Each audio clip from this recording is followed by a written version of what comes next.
Okay, there are N employees. Everyone has a different salary.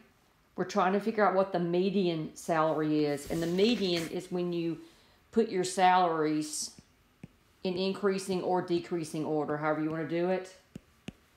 And clue 1 says, so we've got these in increasing order, and it says the median is the 15th salary. So you count over 15. There'd be any of these blanks, and you would count over to the 15th one. 1, 2, 3, 4, 5, 6, 7, 8, 9, 10, 11, 12, 13, 14, 15. They keep on going, but see, that would be the 15th position.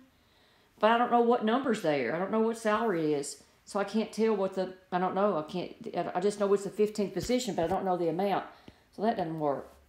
Some of my salaries is $913,500. Well, that doesn't tell me what the median is. It just tells me if I sum up all these dashes, N of them, the sum would be $913,000. So now you put both together, but that's not going to work either for the same reasons I just gave. So your answer is E, nothing works.